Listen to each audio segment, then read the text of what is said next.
Hello, guys, and welcome to episode 40 of The Film Angle. My name is Kris. And I'm Alex. And this is kind of rare for us to dedicate a whole episode on one movie, but it's a pretty big movie and it had to be done. It's the one movie that everybody's talking about at the minute, Avatar: The Way of Water. Alex and I both got to see this together last night, which is a really rare treat. Yes, it's been less than 24 hours since we had to go through the endurance training that was Avatar 2.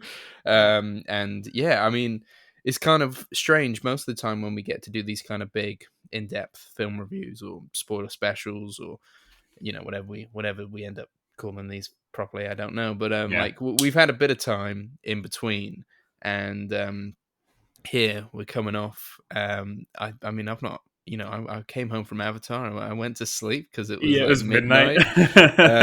And I'm not gonna lie, I've not been up for long either. Me neither. I got up at 9:30 this morning. The time I've been awake since we finished Avatar is probably a total of like 3 hours. Yeah, it's true. It just feels like I saw you a moment ago. Yeah, we obviously we were talking about it on the way home. I drove you guys home, but we managed to fill the whole talk on the way back with just Avatar talk. I think we could have even talked a little bit longer. So yeah, maybe a bit more fully fleshed out opinions on it this morning. Now we've had a little bit of time to think on it, not much, but it was definitely. It is true that it is an experience, less than a movie. At times, it's fair to mention that we went to see an IMAX 3D, which after watching it, I do feel like it is the way you have to see this. I think you are lessening your chances of enjoying the experience of it if you're going to see it standard. This is the way to watch the movie. Yeah, definitely. I think as well, we came out of the film and the main kind of criticisms that we've been chatting about all come around the story. Mm-hmm. And I think it's clear that James Cameron's not too fussed about the story here. He just wants to kind of blow your mind visually and with spectacle. And yeah, it's one of those things. I don't know whether it's because we saw it in the format we did, like you said, IMAX 3D, but it's kind of come to that point now where it's not really cinema as we know it. And I think this was obviously Scorsese has mentioned before about, these kind of blockbuster films being like, he specifically mentioned Marvel movies being like theme park rides. They're roller coasters. And I don't think he necessarily meant that as a criticism. They're just different to the kind of films that we've been known to kind of peruse in the past. But like, this is the one I fully felt like this is what cinema. This is the future of cinema, and I don't know whether that's a good thing or a bad thing. But like, you're paying quite a lot of money to have a really long experience where it's more about kind of presenting it to you in an exciting way than anything else. Like, it doesn't look like a film. It's in the 48 frames per second. It's it's presented in a way that's different. You've got your 3D glasses, a massive screen. It's loud, it's bombastic. It technically looks insane. And then the story's second to all of this. And it's very much like, I came here for a theme park ride experience. And, I came out of that being like, I'm exhausted, but like, I had fun. But it's not the same as going to watch, I don't know, like, I don't want to sound like a snob, but like that true, pure cinematic art form. It's just something different. And maybe it's just a different genre of film and cinema, but, the way things are released these days, I think that this is the future of going to the cinema, is you're going for the experience. And then, unfortunately, I guess streaming's where you're going to see the smaller things.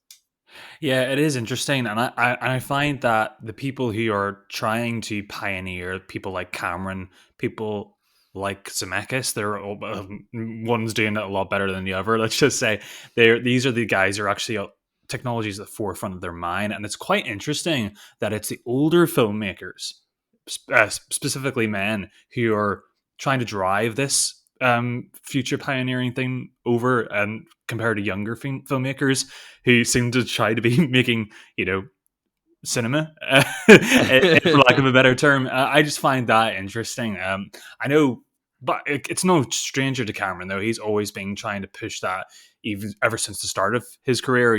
Terminator 2 back in its day was revolutionary for how it used special effects, and The Abyss and Aliens, all those sort of movies. So it's always been something he's been interested at, and I think technology has now caught up to what Cameron's vision is. I actually didn't know that Avatar was a property he had in his mind for a really, really long time. There was sketchings he did when he was in school or college that Oh wow. are very like reminiscent of things you see in the film, like the flora and fauna he was thinking of way back to the 70s. You could actually see these images online, which is quite interesting. And I found out the other day that Avatar, the Last Airbender Nickelodeon TV show, it was originally supposed to be called Avatar. But then in 2004, they realized that Cameron already had the rights to the name. So they had to add on Oh. the extra bit of the title. So it's something that he's always wanted to do. And it makes sense that the gap is here, that he wanted to go next level, because you couldn't do the water stuff in 2009, post No. 2009 anyway. So yeah, it's crazy. It is just, you're watching a movie where it turns out if you have enough money, you can make anything these days. Yes. And Yeah, that's like and that's exciting. That's exciting in itself, and you have to appreciate, even if narratively what's going on isn't quite really exciting, what's on screen is mind blowing, and there's not a single second of uncanny valley. There's no seams in the technology either. It is just purely realized, and he's on full flex.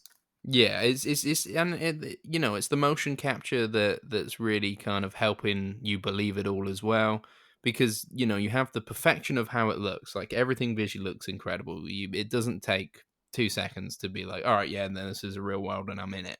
Yeah, And then it's the imperfections of movement and stuff, like your human error, your little touches and all this kind of stuff where yeah, we don't move perfectly every time we move into a room, like I'm not saying you stumble and trip all the time, but there's little imperfections how you move, and that's where the motion capture picks up those things, and that just brings added realism to everything.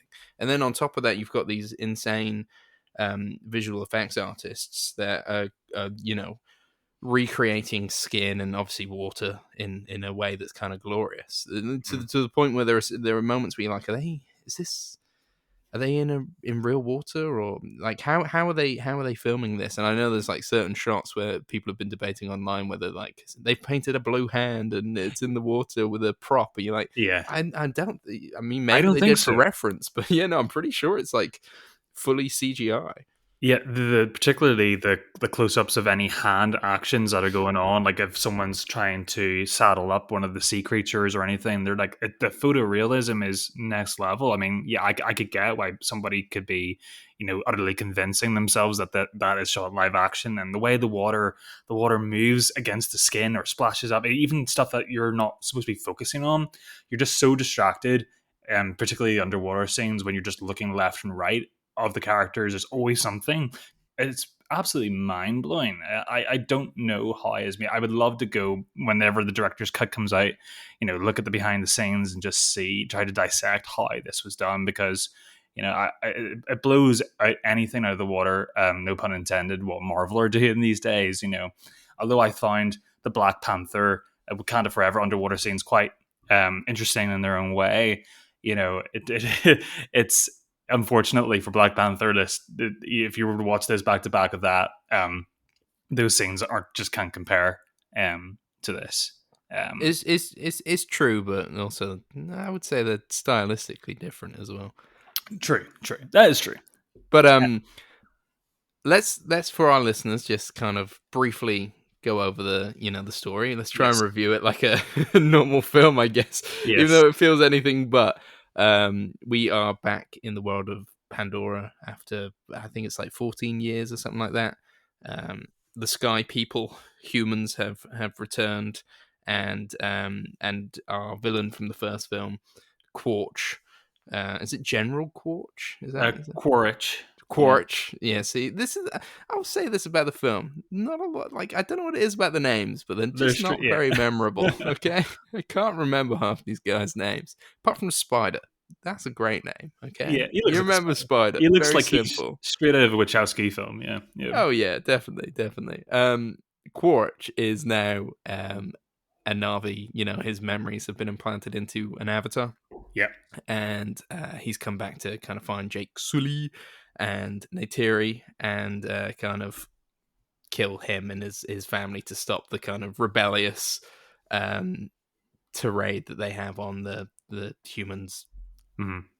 You know, just their general doings as they destroy the planet for their own needs, which forces Jake Sully and his family to kind of go into hiding with a Navi water tribe, and that's kind of where the film kind of repeats itself in a way as they learn the ways of the water tribe and kind of Mm-hmm. figure out their part in all that.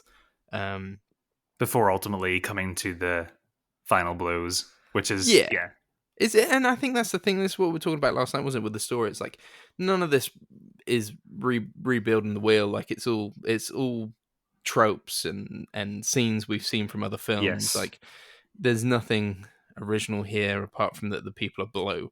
Like every story beat has been seen before.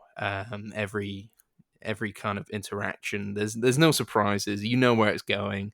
Mm. You can read, it's a mishmash of scenes that we've seen in different movies, kind of culminating in a big shooty shoot battle at the end, which you kind of is inevitable. Yes. And it's worth mentioning the way of the movie, the water elements, the water tribe that we kind of came to see the movie for. That kind of comes in about on the at the 1 hour mark of the movie. The prologue is really long. It's basically split up into three sections. This movie, I would like to think, you got the Mm. prologue that's back in the Navi forest. Then we're learning the ways of the water for the second hour, and then the third hour is the full on action epic third act mixed with Titanic and the Poseidon adventure. Yeah, it's all of James Cameron's movies at the It's all end his and the biggest third hits. act. Like everything he's learned is kind of big superhero actiony people fighting each other in a boat that's sinking. Yeah, Yeah. explosions everywhere, mech suits and all that kind of stuff. Like it's James Cameron Mhm. dialed up to 11.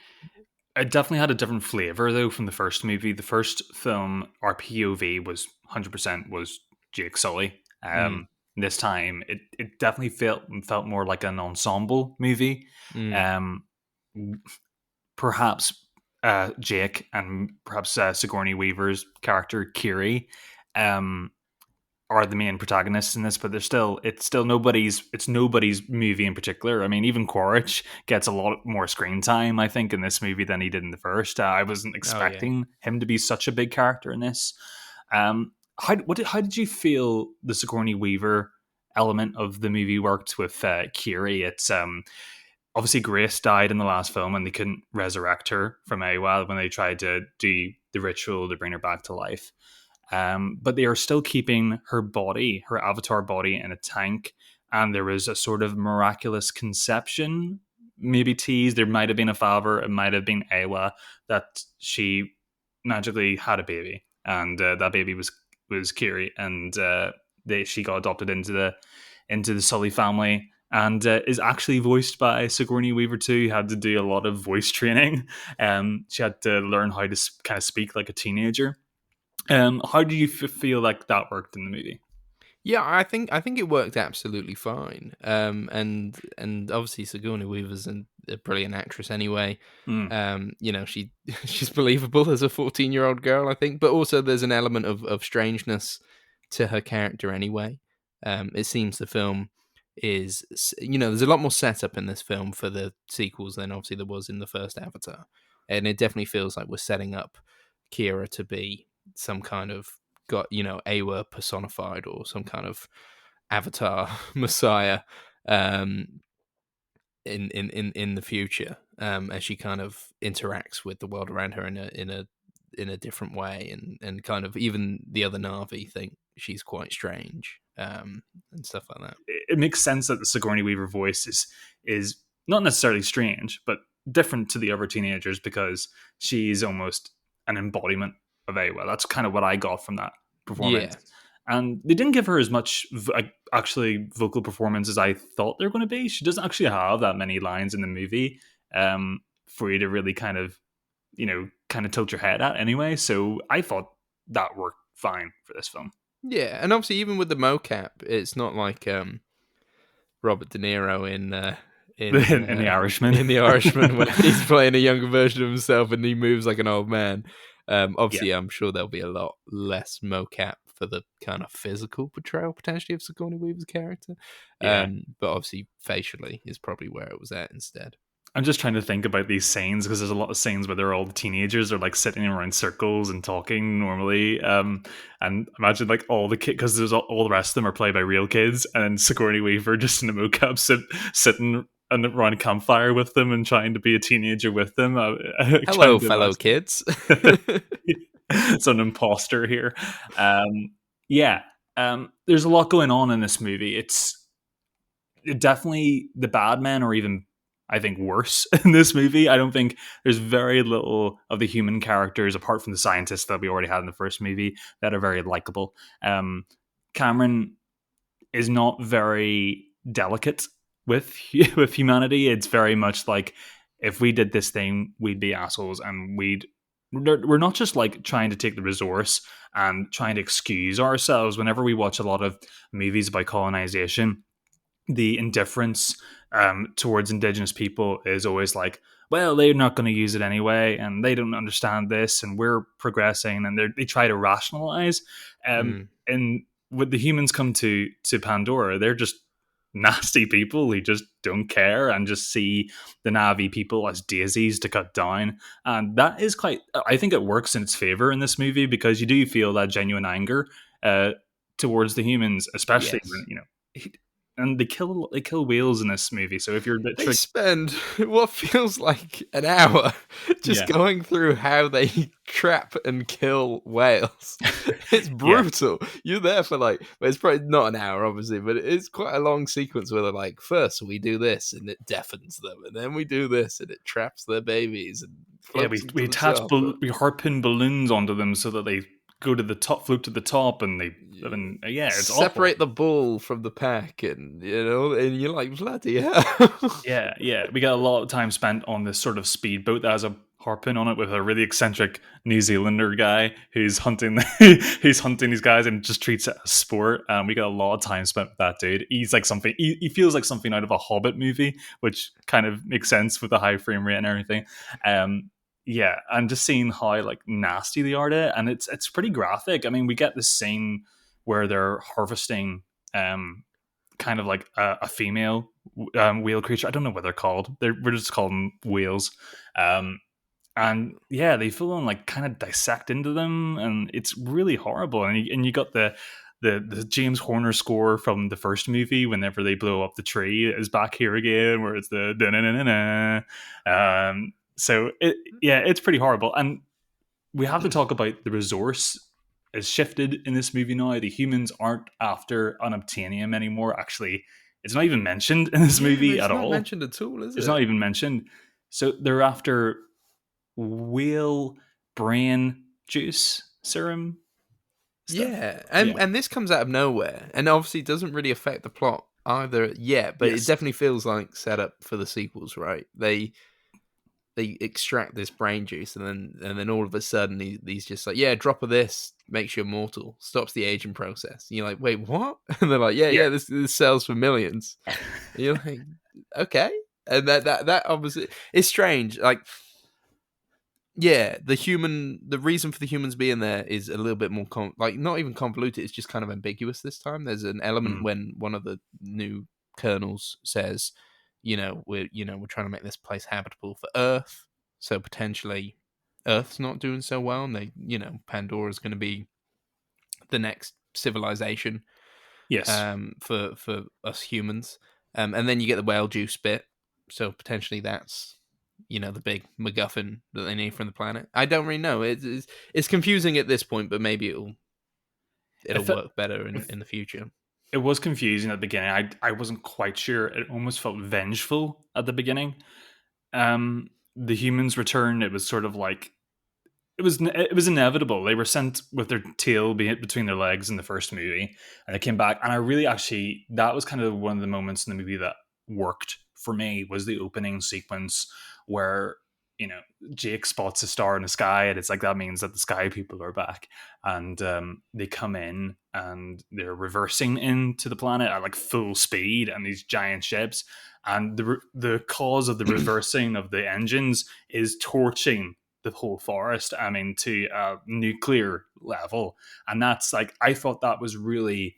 That was a pretty cool visual metaphor and pretty horrifying metaphor for how we just like destroy our forests without any care. And the fact that in this movie it was only for them to land, not actually to do anything on purpose, was even more disgusting and indifferent. And I thought that kind of worked for me. On a visual level, I find the humans scary in that moment, even more so than later on in the movie. Yeah, in terms of like a colonization, climate change film, Save the Whales. Yeah, basically what it James is. Cameron's very good at making you angry about these things. Like, if there's one emotion, because I would say it's difficult to emotionally connect at times to a lot of this film, in any kind of, Yes. like in any way that we have. I don't know. Say with like we also, you and I saw After Sun recently, so you don't get that kind of emotional connection Very to different films, Avatar. yeah. But you like, if there's anything, there is an anger just towards humans in general, which is quite good. That being Yeah. said, one of Jake Sully's kids. See, this thing, the kids. I really like the kids, and they're good characters. I think for the most part. Yes. I can't bloody remember their names. Jeez, but the kid who has a relationship with the outcast whale, that was kind of the emotional crux of the film for me. I really enjoyed that relationship, and Yeah. then near the I end agree when the with you. whale kind of goes to protect him by jumping up onto the big human boat spaceship thing and just thrashing around killing everyone. I was just like, yeah, I'm really into Yes. this. I agree with you there. It's really strange that I have a closer attachment to that whale than actually Jake Sully or Natiri in a way.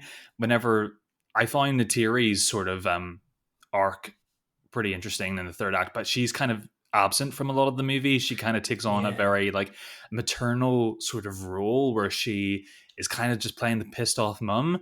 And I thought that was really strange compared because she is a fierce warrior in the first movie. Like she is showing Jake how it's done. She's showing her tribe and she takes a lot of responsibility and she's a warrior. And in this movie, she kind of takes a back seat and just kind of plays mum and chips in from time to time. But Yes, she was.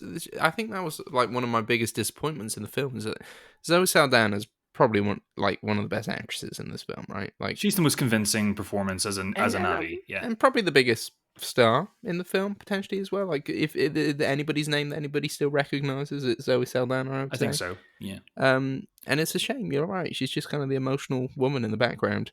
Until, I mean, she like you said, she gets this probably one of the best moments in the film near the end where she True. just goes full on angry mum, feral warrior rage, and you really get to see her lash out, and that's incredible. Like, and well earned and all that kind of stuff. But yeah, it's a shame that maybe she wasn't more of a focus. But I mean, they even take a step back with Sam Worthington's Jake Sully, don't they? They like he's not. Yeah. Did you ever watch The Walking Dead? I know that's a show I've never caught up with, and I probably will not because it's got like 30 seasons or Oh whatever. yeah, So fair enough. I yeah. stopped halfway through because I wasn't enjoying it as much. But like the main character in that show, or who was the main character, Rick Grimes, he was kind of your in point Yes. into the first season, and then just becomes kind of like the stoic leader in the background for a lot of Mm. it. And it's always good seeing him because he's the character that you first join the world with, and you like him, and he's cool and all that kind of stuff. But he does just become the kind of leader in the background. Um, and that's kind of how I felt Jake Sully was here. He was just kind of like, oh, he's the cool dude in the background, and he comes in every now and then. And when we get to see his action scenes, it's cool because we like Well, it. I don't know if I necessarily agree that he's the cool dude. I actually think I think that yeah, He's got dreads. he wasn't cool to begin with, but I think they make him slightly lamer in this movie. They make him like I thought he was again. They kind of do a role reversal with him, like they did with Natiri from the first movie, where Jake was a very sort of at least you could argue that he was a passionate guy who who kind of really had more emotional stake in this world. He had a bit more emotional stake than humans. So to make him very regimental and almost felt like an extension of Quaritch in the way that he treated his kids, like almost regimental, overprotective. The kids had to call him sir. I thought for what his journey was, in terms of his detachment to humanity, I thought that was kind of a strange choice.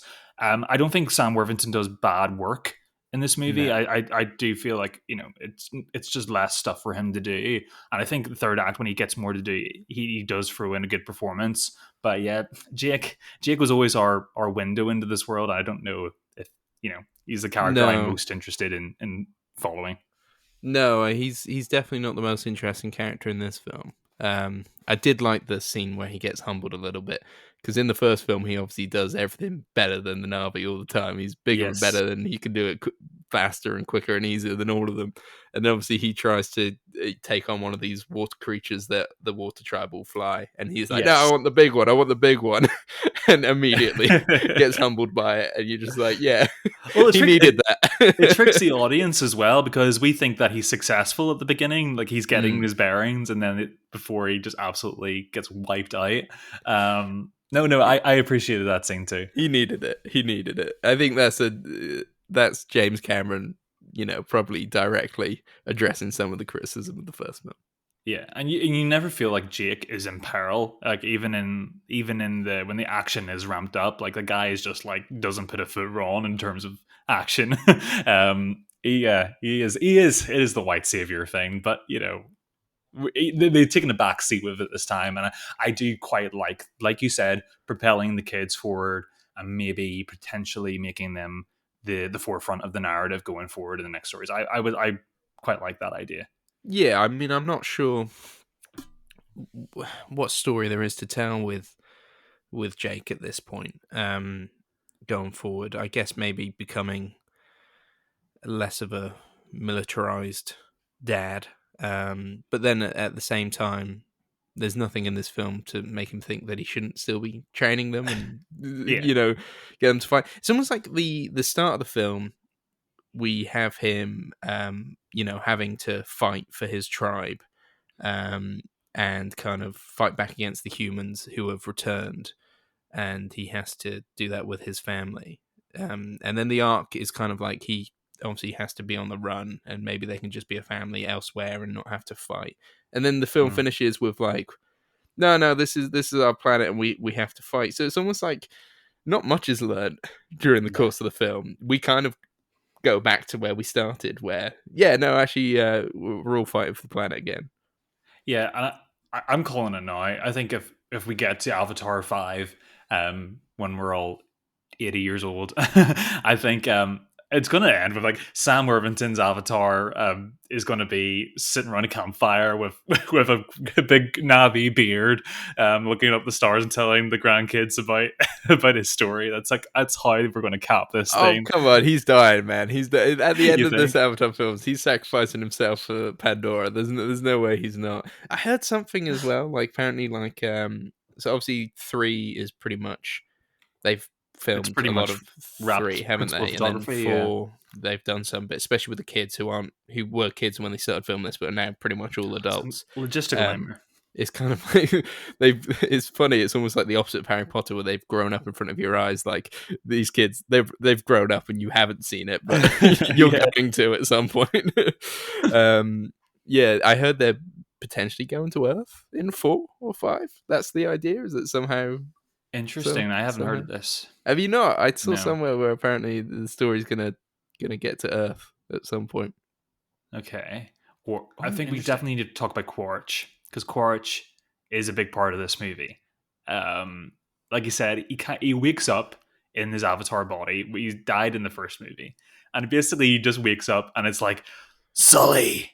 That fucker, I remember him. And he's like, and it becomes a revenge story, not just on Jake, but I like the way that it reminds the audience that it was actually Neytiri that kills Quaritch, and Yeah. he's just got as big a beef with her as anything.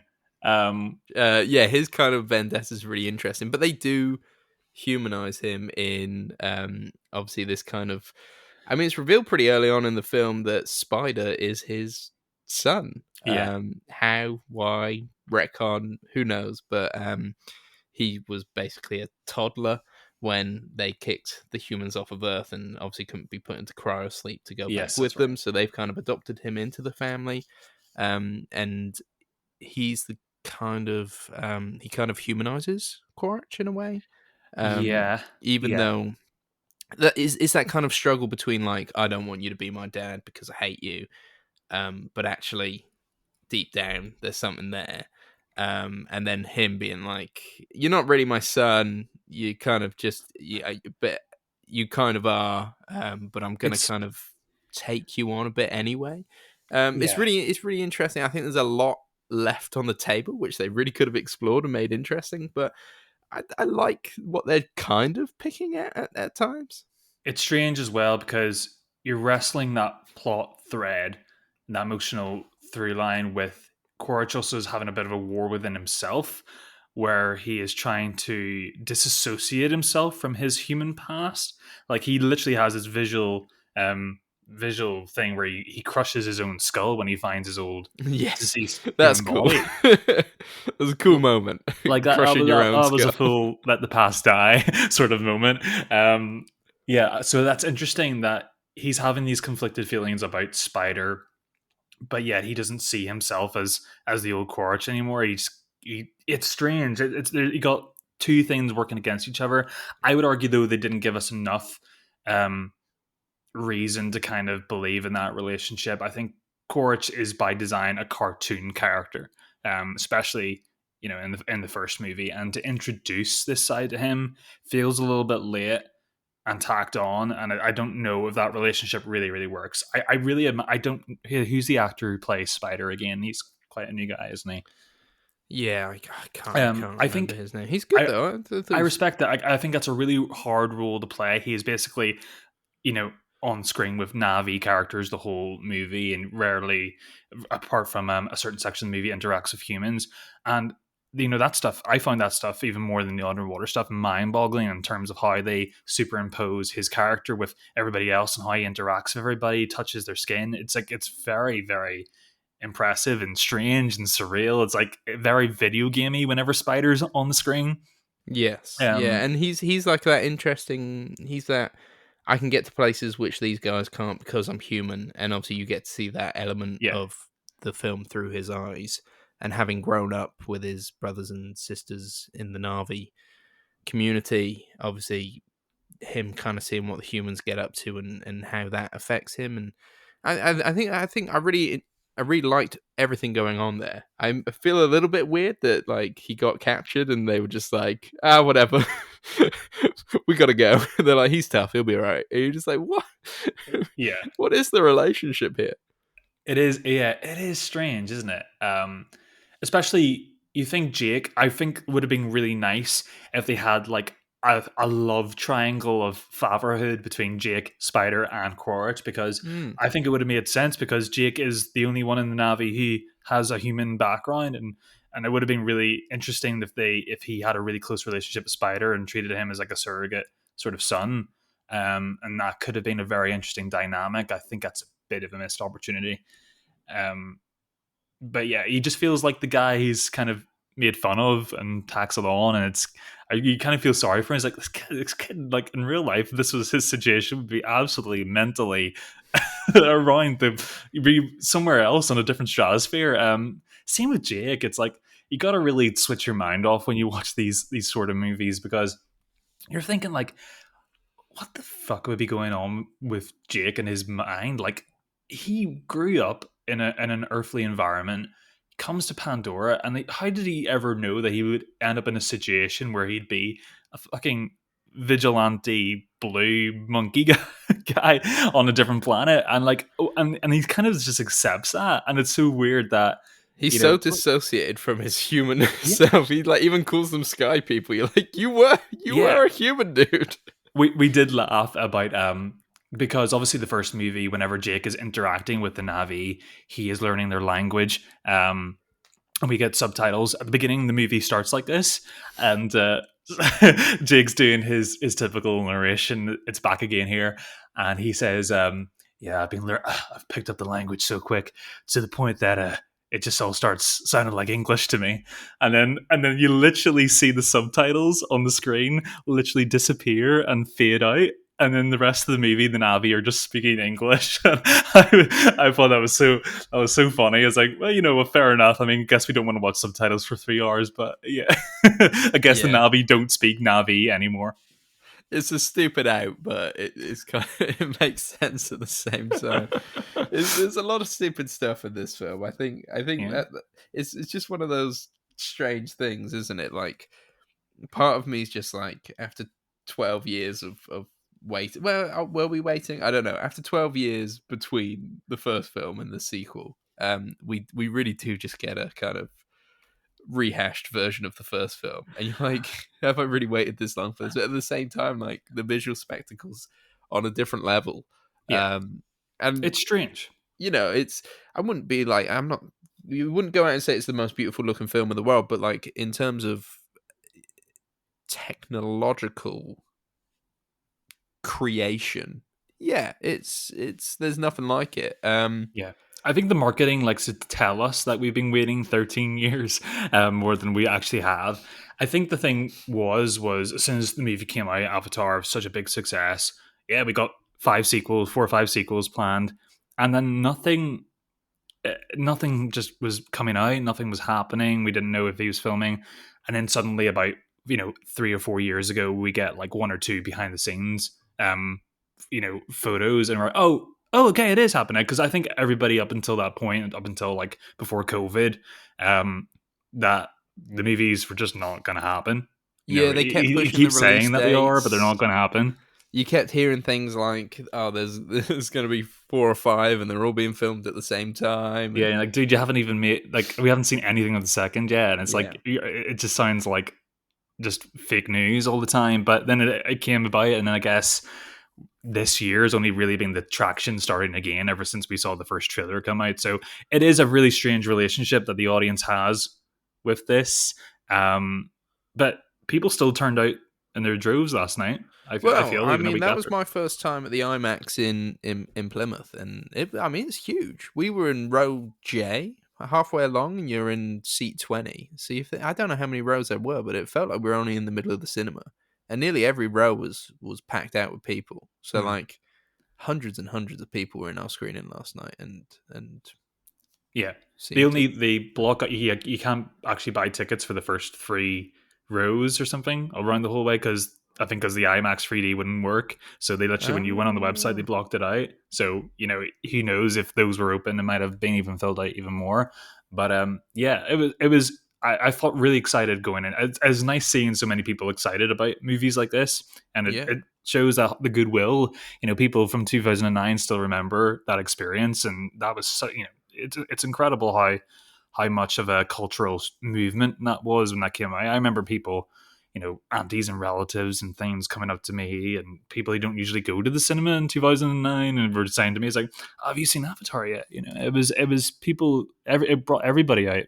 Yeah, Um, it was nice. It was nice to see the cinema so busy, and yeah, no, it's good. It's good to see it, and I think it is one of those things where like I'm, might end up watching Avatar 2 on Disney Plus one day in the future. yeah, It's not going to be the same, and it's not going to hold up in the same way that you see it in no, the cinema. And I think it's worth maybe talking about the high frame rate as well, because obviously we saw it sure, with the differing frame rates. For the most part, fully 48 frames per second, and then the odd scene, it goes back down to your normal kind of 25, 24, 25 frames a second.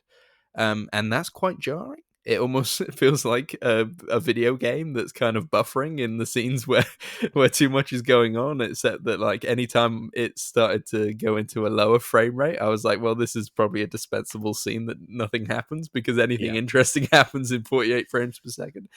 I'm surprised the whole thing wasn't just 48 because I it's saw an so interview. jarring when you watch it. But I'm also really intrigued to see how it just works in 2D without the frame rate as well, because I imagine it still looks pretty cool. I saw an interview with Cameron where he was discussing the frame rate, and he explained it that he wanted the close-ups any moments where people were talking in smaller environments to feel more cinematic. So he slowed down the frame rate for those scenes, and then he just wanted anytime you any action or anything under the water is happening, he wanted full immersion because the 3D, if it was a lower frame rate, it would eventually just make you feel sick because of the stutter that you mentioned. But you're right. I mean, I don't know if it's inconsistent for me. I think this is the most successful adoption of the high frame rate. I think, compared to Yeah. movies like The Hobbit or Gemini Man, this one, it has its purpose. It works here, Well, and it to the does point where immerse you. I didn't want it to be low frame rate because Yeah, it's too jittery when you go back and forth, I think. yeah. Yeah, it'd be very interesting just watching this on a general, regular 3D standard screen that doesn't show a high frame rate. I don't know what that experience would be like.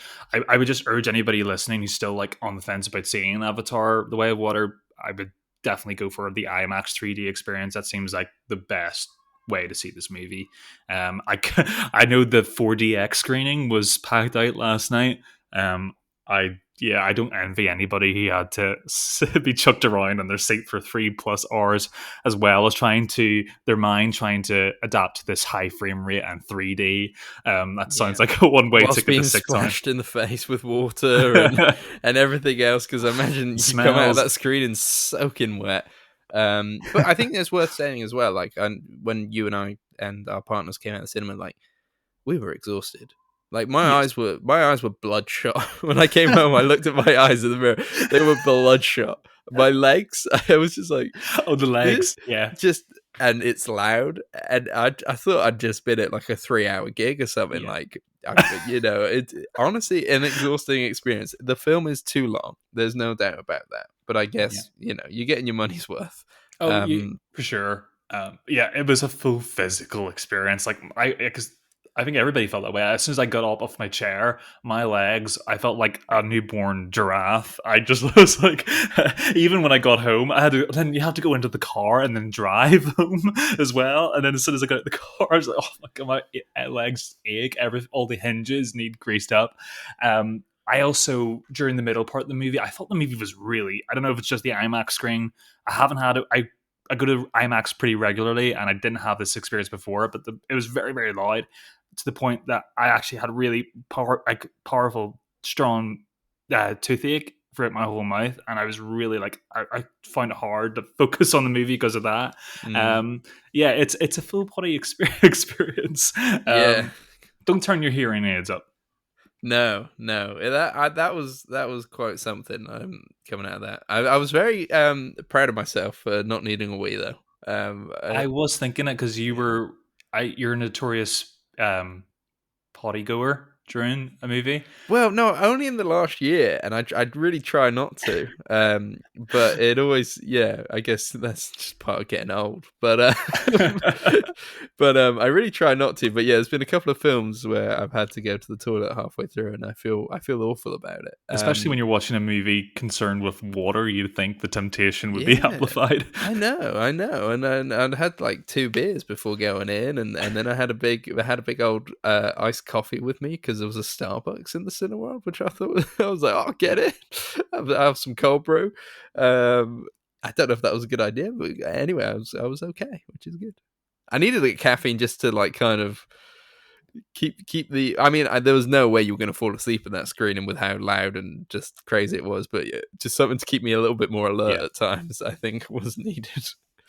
So And the pacing's all over the place. Like, you have all this kind of like building up towards something big happening, and then you take a 40-minute detour just swimming with whales, and then you yes, forget about the main storyline.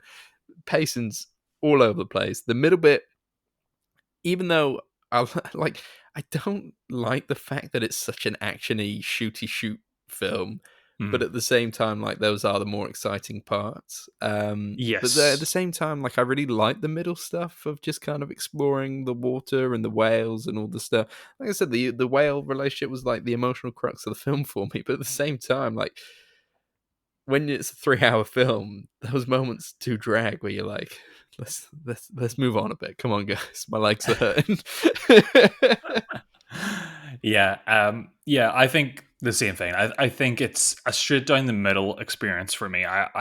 you get what you pay for. You know what you're going to go see. You're going to see a big, dumb epic, and it delivers on all of those kinds. And you know what? How many movies to that degree have we seen in the past couple of years where it's been on that scale? For me, it was ultimately just it was a slog in terms of its inconsistency, some head scratching moments. It was just a little bit hard to endure at times. I think he could do with cutting a good portion of that movie down. It's ultimately it's just following the beats of the first movie, which is a shame because I don't like watching a movie where I can predict what's going to happen in half an hour. It tends to make you disconnect with the dialogue that's on screen. Mm-hmm. And that's kind of the problem here. So I'm the same as you. The middle part of the movie where it was just like a full David Attenborough documentary, I was all for. That's kind of what I came to see. That's what I got. I don't know if I'll be watching it again in the near future. I think the first one is more rewatchable and easier to revisit because it's a bit more focused in terms of what it's doing. But I'll be there for Avatar 3. Yeah, I mean, and you, that's the thing, they kind of got you that you want to go see Avatar 3 in IMAX 3D, and hopefully it does come out in 2 years. See the fire people not 12. The Way of Fire. The Way of Fire. Is it called like The Seed Bearer or something like that? Have they got titles ready for these films? Yeah, they've teased this like post, like this kind of crappy concept poster for years, haven't they? With a giant snail shell with a character that's kind of got a hole in the middle of it, and it's Oh, okay. I mean, yeah, I think I feel very much the same as you about this film. It's like a 2-star film, but served in a 5-star way. And I'm not sure, like McDonald's served in a Michelin star restaurant or something. Like it's McDonald's, it's fine. It's a really hard movie to rate. Damn, I love how it's presented. Yeah, exactly. Yeah, it's a hard movie to rate or describe because there's nothing else like it. There really is nothing to compare it with. It is like an amalgamation of 10 different things. It's like it's a hot pot of all of Cameron's movies put together with some visuals you've just never seen before. So it's a lot of ideas thrown in, and it feels different in flavor. Even though the plot lines are similar to the first movie, it feels different in its flavor, and when you're watching it, it feels more like a surreal event, as opposed to watching a movie. Yeah, it's like it's one of those things. It's difficult not to be impressed by it. Of course, it's just difficult not to be impressed by it. I had a good time, but it'd be interesting. It's obviously not going to hold up on rewatch. I might be wrong. Maybe we'll watch it on Disney Plus in 6 months and be like, it's still good. But no, I doubt it. But no, sign me up for Avatar 3 IMAX 3D. Let's do it. It's all good. I'm ready. Well, there you go, guys. That's our view on Avatar: The Way of Water. Please comment on our Instagram page or on Spotify if you guys have seen the movie, if you agree with our take or disagree. As always, you can listen to us on anywhere you get your podcasts from, whether that's Spotify, Apple Music. We're on all of those platforms. Please leave us a comment if you enjoyed the show or maybe didn't enjoy the show. Actually, maybe don't leave a comment if you didn't enjoy it. We're sensitive guys. Yeah, it's just been Christmas, guys. Come on, be nice. Don't be a Scrooge. But yeah, I think we're returning in January with a new episode, with a recap of our 2022. Yeah, I believe the next episode is our year in review. So look for that, where we'll drop our top 10s. I guess, is that how we're going to do it? Yeah, I think we should discuss our top movies. It's not a conversation you and I have had, so I think it'll be interesting to see what's coming up. Yeah. Avatar 2 going to be in that conversation, Chris? Avatar 2 is maybe not going to be in the top 40. Okay. But yeah, that's it for now, guys. Thank you for our first year of the Film Angle. We've really enjoyed it so far, and plan to hit the ground running in the new year. So we'll see you then. Looking forward to it. Hope you all had a lovely Christmas, listeners. But that has been our final episode of the Film Angle for 2022. Thank you guys very much for listening. Good night. Goodbye.